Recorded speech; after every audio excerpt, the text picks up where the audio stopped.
When I went down at work, the doctors called my parents right away. They never showed up. Not a text, not a call. Instead, my sister Rachel tagged me in a picture online. Everyone smiling at a picnic table with the caption, "Family Day without the drama." That's how I found out what I really meant to them. I didn't reply. I didn't say a word. Days later, I was still weak, tethered to machines, when I noticed 66 missed calls and a single text from my dad. It said, "We need you. Answer immediately." Just like that. No concern about how I was doing, no mention of the hospital. Only a demand. The truth is, I'd had this gut feeling for weeks that something wasn't right, but I did what I always do. I powered through it. It wasn't the first time I ignored the warning signs. Headaches that wouldn't quit, spells of dizziness, that tight squeeze in my chest every now and then. Deep down, I knew I should have slowed down, but slowing down never felt like an option. Not when I was helping cover my mom's car payment. Not when Rachel was texting me every couple of days asking for just a small loan.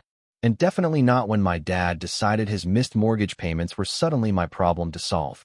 People don't understand that part. They see the polished family photos we put online and think we're some perfect, happy bunch.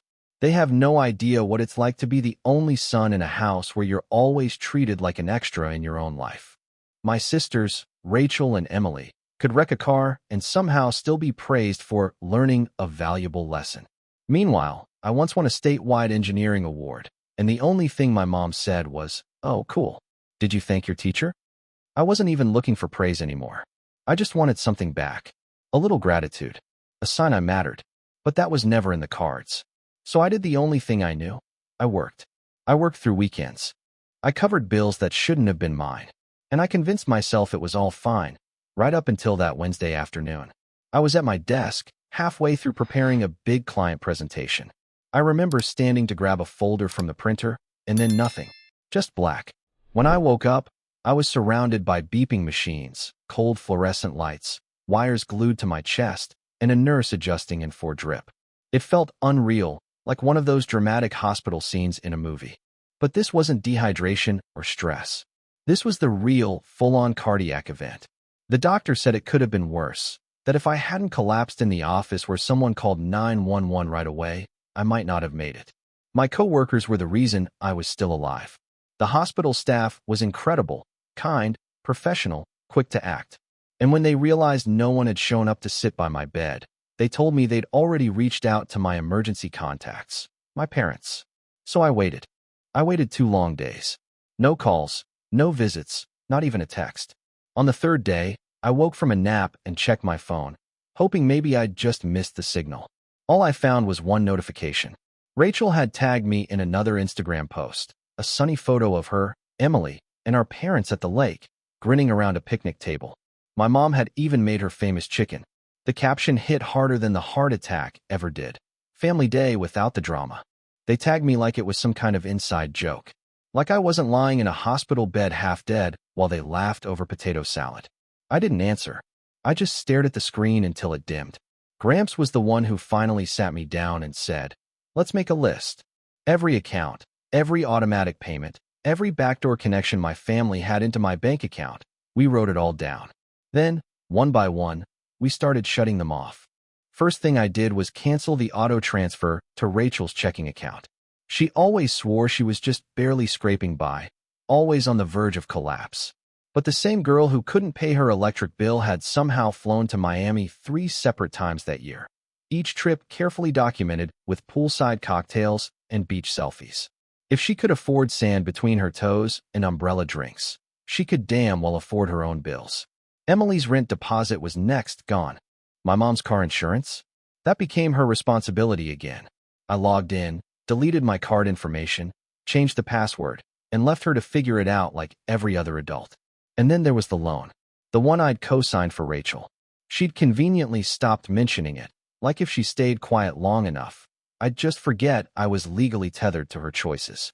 I didn't forget. I flagged it, filed a fraud report. Not because I wanted to ruin her, but because I was done being her backup plan. I wasn't signing papers anymore for people who couldn't even bother to show up when I was lying in a hospital bed. Gramps didn't say much while we worked. He just sat across from me with his glasses low on his nose, his face giving away more than his words ever did. Every so often, He'd let out this quiet little sigh, the kind that told me he wasn't shocked, just tired of being right about the family. He was the only one who'd ever been blunt enough to tell me, loyalty only means something if the people you're loyal to deserve it. By the time he left that evening, my phone was going crazy. The calls had doubled, tripled, to the point I had to silence it.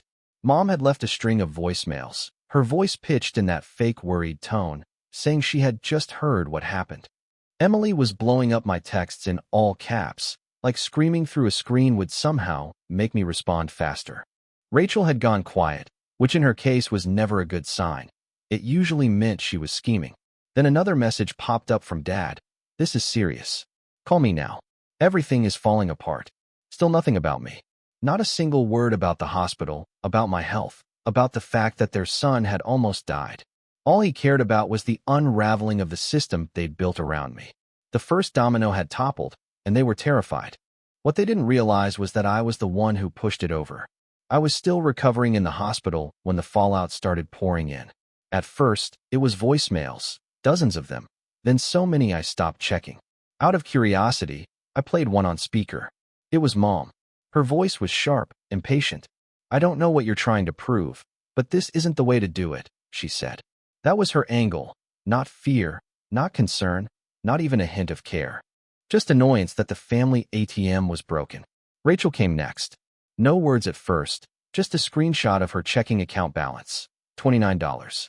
Then she followed up with a text. What the hell is going on? Fix this.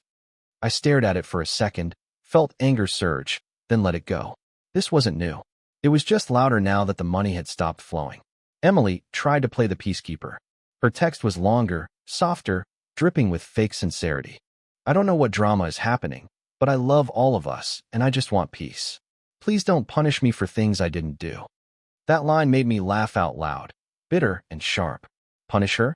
The last time we spoke, she rolled her eyes when I said I couldn't co-sign another lease for her. Told me I was being difficult, then ghosted me for 3 months. But now, suddenly, she wanted peace. And then there was Dad. He didn't stop at texts. He crossed the line. Gramps had warned me earlier that evening, said he'd noticed Dad's car idling outside my apartment building like a hunter waiting for prey. Sure enough, he showed up in person. At that point, I was still in recovery, still too weak to walk across the room without help. But that didn't stop him from camping out in front of my place, parked like he was waiting for a hostage to be released. I didn't answer him. I'd learned silence was my sharpest weapon.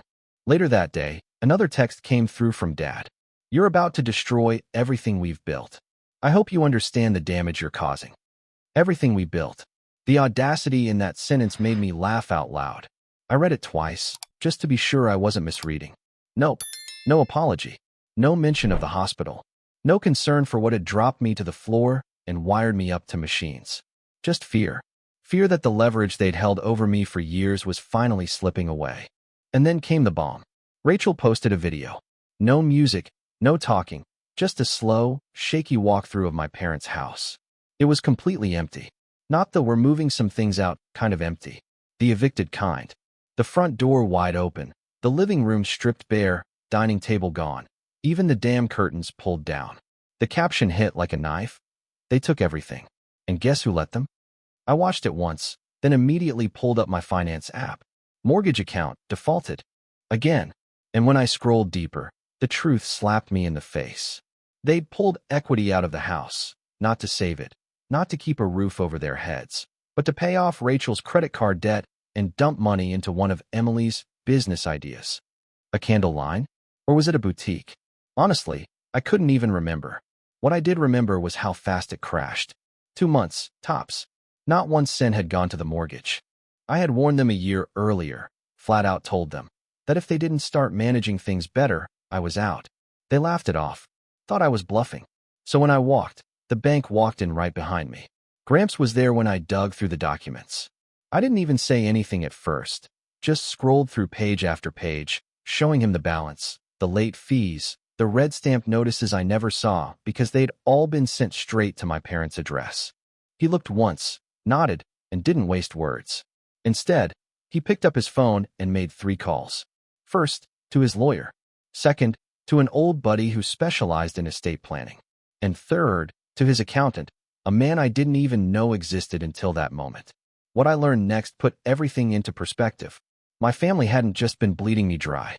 They'd been circling Gramps too. Quietly. Strategically. Emily suddenly inviting him to brunch, something she'd never done in her life. Rachel buying him a Christmas gift for the first time.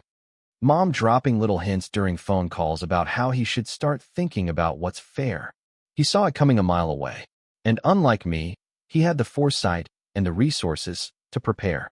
Every asset he owned, every trust, every property, he had already moved.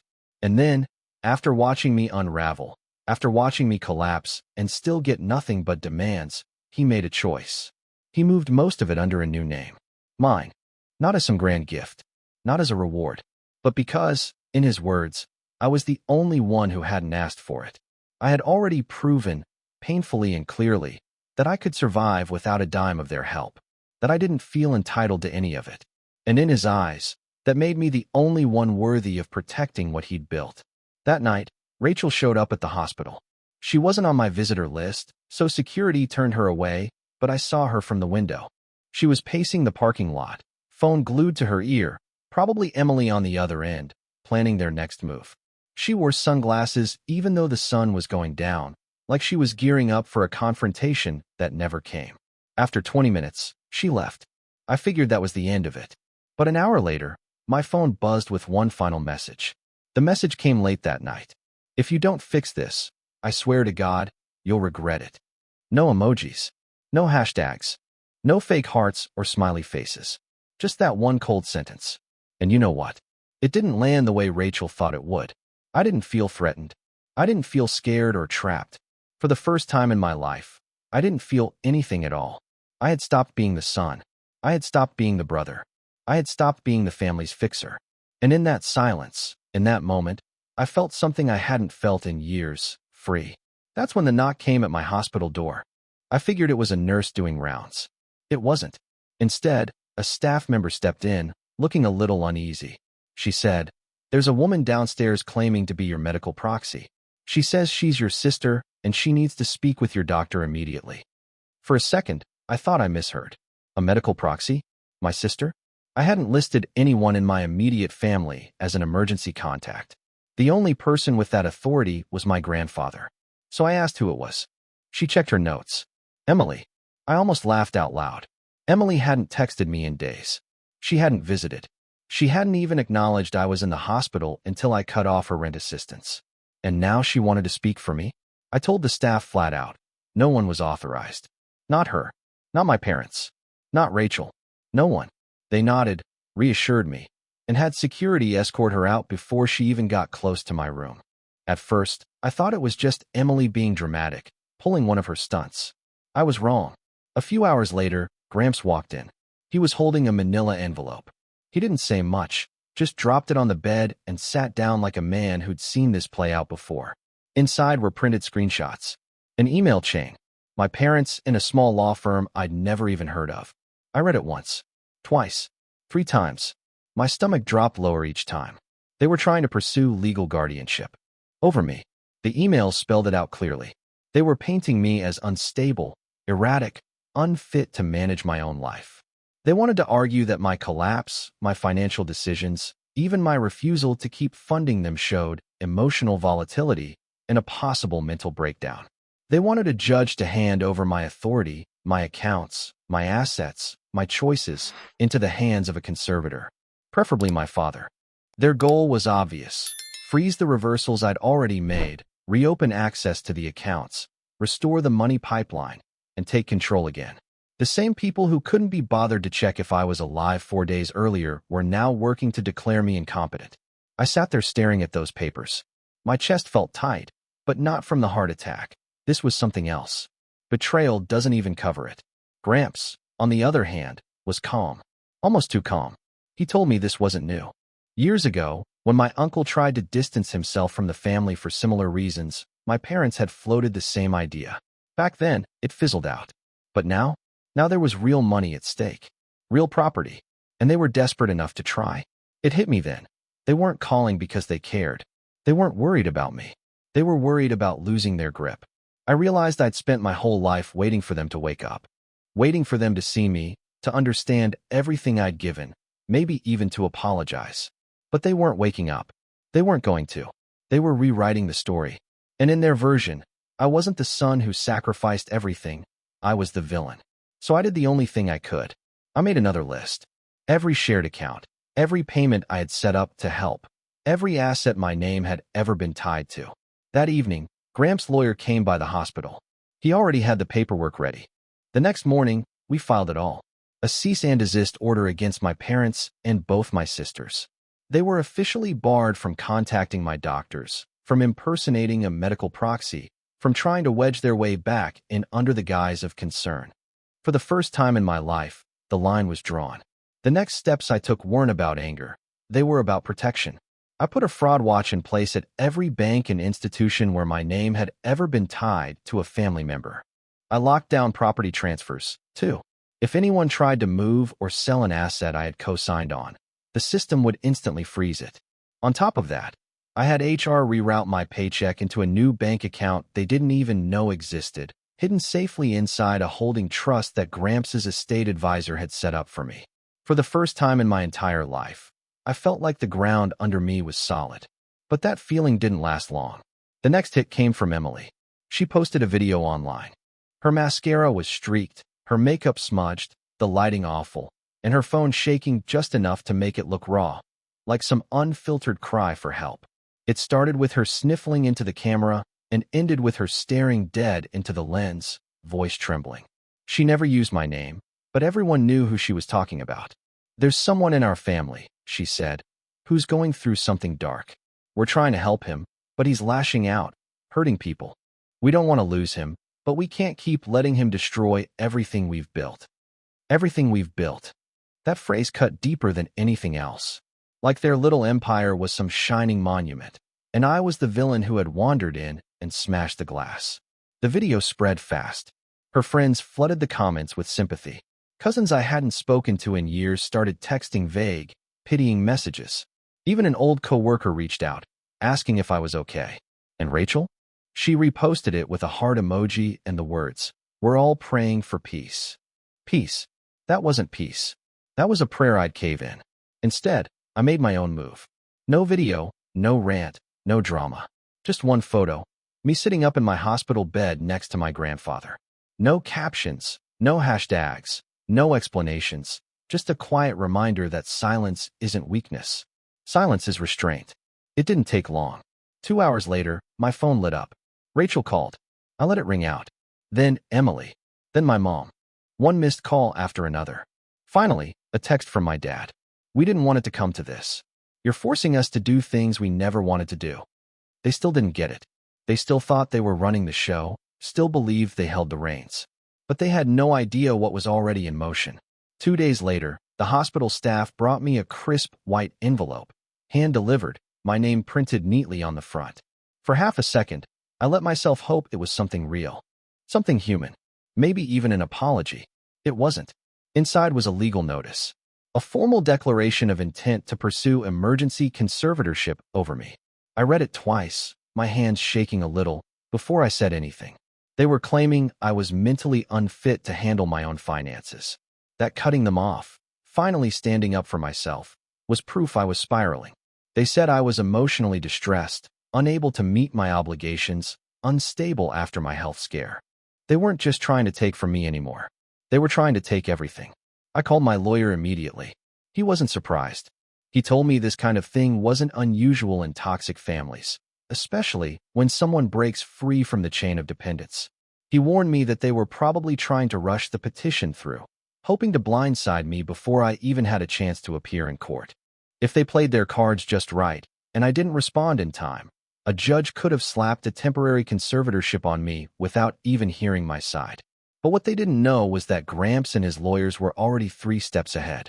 We had filed a preemptive response with notarized statements from my doctors, all confirming I was mentally sound and fully capable of handling my own affairs. On top of that, we included proof of my steady income, logs of my communications, and even a letter from my employer explaining that I'd voluntarily taken time off, but was still very much employed. Before the hearing could even be scheduled, it was canceled. They were left with nothing. Their attorney backed out quietly, probably realizing he'd been sold a sob story and didn't want his name attached to a losing case. But that didn't stop them. They shifted gears into something nastier, a smear campaign. Suddenly, I was getting strange messages from people I hadn't spoken to in years. An old girlfriend sent me a note saying she was sorry to hear I was having a rough time. A former coworker reached out asking if I needed help getting back on my feet. That's when it clicked. They were trying to spin a whole new narrative. My hospitalization was being painted as a mental breakdown.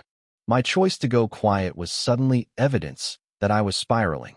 And in their version of the story, they were the noble family trying to save me. And honestly, it might have worked if they hadn't been so sloppy about it. Rachel couldn't keep her mouth shut, and Emily couldn't resist the spotlight. Soon enough, Emily uploaded another video, this one polished to the point of parody. Soft lighting, sad piano in the background, filters smoothing everything over. She went on about how mental illness doesn't always look the way you expect, how some scars are invisible, and how she just wanted her brother back. She didn't say my name, but she didn't have to. Everyone knew who she was talking about. At first, the comments poured in with sympathy, stuff like, "You're so strong. Praying for your family. He's lucky to have you." But then one comment flipped the script. Someone dug up a screenshot of Rachel's old post, the one captioned "Family Day without the drama," and placed it side by side with Emily's tearful performance. Their caption asked, "So where was all this concern when he was actually in the hospital?" That single post set everything on fire. Within hours, the tide turned. Sympathy became outrage. People started digging through old posts, business accounts, and even my dad's public records from his former job. What they found wasn't flattering. Rachel had tagged me in that Family Day photo while I was lying in the ICU. Emily had once tweeted about moochers faking trauma. My mom had gone out for a birthday dinner just a day after being told about my collapse. It all came back to the surface, and this time the internet didn't let it slide. An old high school friend named Laura reached out. She worked in media now and told me she remembered how strange my family always seemed, even back when we were kids. She said the internet would only let their act go so far, and she was right. The fallout hit fast. Emily's boutique got review bombed by angry customers demanding refunds. Influencers started dropping her brand deals without saying a word. Rachel's sponsorships dried up within days. One of the companies she'd partnered with even unfollowed her and posted an apology for ever working with her. Even my dad's job ended up dragged into the mess. One of his clients stumbled across the viral threads and casually mentioned it during a meeting. Instead of brushing it off, he got defensive, too defensive. HR caught wind of it, and by the end of the week, he was placed on leave. Not long after, they let him go for good. Everything they'd propped up with lies, entitlement, and carefully polished appearances was collapsing right in front of them. That was when my mom finally broke her silence. She sent me a single text. "Please, can we talk?" No long apology, no excuses, no guilt trip, just those few words. I stared at it for a long time, waiting to feel something. But there was no satisfaction, no sense of victory. What I felt instead was distance, like the message came from someone I used to know in a version of my life that no longer existed. I didn't reply. I just opened the Notes app on my phone and started writing out the things I still needed to cut, cancel, and close. They had gone too far. Not just with me, but with the story they were trying to sell to the world. And they still didn't get it. The one truth they'd never bothered to consider. I wasn't angry anymore. I was done. I thought they'd stop after the conservatorship stunt blew up in their faces. I thought the public backlash, the lost sponsors, the ruined jobs, the shredded credibility would finally convince them to retreat. But I should have known better. Selfish people don't stop. They just shift tactics. I'd only just been discharged from the hospital, still weak, but steady enough to walk on my own. Gramps picked me up, handed me a cold drink, and said I'd be staying with him for a few days. I didn't argue. The thought of returning to my apartment made my stomach turn. It was too close to them, too close to everything. We were halfway to his place when my phone buzzed with a text from an unknown number. "You should really come by the house. We need to talk urgently." It was Emily. I deleted it without replying. 2 hours later, Laura called. Her voice was sharp, urgent. She told me to check Facebook. And there it was. A stage photo set. Rachel, Emily, and my mom standing in front of the old family house. Behind them, a U-Haul truck. Off to the side, my dad holding a box. They looked devastated. Fake tears, messy hair, dirty sweatshirts. The caption, written by Rachel, read, "Losing everything hurts, especially when it's because your own blood turned on you. But we forgive him. He's still our brother. We just want him to come home before it's too late." The comments were a battlefield. Strangers flooding in with sympathy, others tearing them apart for their hypocrisy. I might have ignored it altogether until I saw the last picture in the post. Emily holding a framed photo of me as a kid with the caption underneath, "We're keeping a room ready. Family is forever." I didn't know whether to feel furious or sick. It wasn't just manipulation. It was emotional ransom, a digital performance staged to paint me as the villain while they played the martyrs who were willing to forgive. But the biggest shock came the next day. I got an envelope in the mail from the county clerk's office. Inside was a handwritten will. Not my grandfather's. My father's. A brand new one. And according to the date, it had been drafted just a week after their failed conservatorship stunt. The will was short, bitter, and written in a hand that shook like the man who signed it. His assets were few, almost nothing left, but still he tried to make a show of power. It said that if he passed, everything would go to the family members who stayed united. And then, scratched in uneven ink like an afterthought, came the line meant for me. "Alex is disinherited until he returns to this family and reconciles." I sat there holding that paper, staring at it, letting the words sink in. And then I laughed. Not because it was funny, and not because I cared about his scraps of money or property. I never did. But because it was just so predictable. The last play, their final move, was the same as all the others, another trap. One more attempt to drag me back into the system they built out of lies, guilt, and control. The message was clear as day: fall back in line, or we'll erase you. But what they didn't understand, the one truth they never considered, was that I wanted to be erased. So, I had my lawyer draft a response. It was clean, professional, permanent. A legal waiver of any claim to their estate. A no-contact order that covered every form of communication. A signed document removing them as my emergency contacts, medical or legal. No loopholes, no cracks for them to crawl back through. Simple. Final. They tried everything to hook me: guilt, manipulation, public pity posts, money, even legacy. And in the end, I chose something they could never understand: peace. 2 weeks later, Gramps and I packed up and left the state.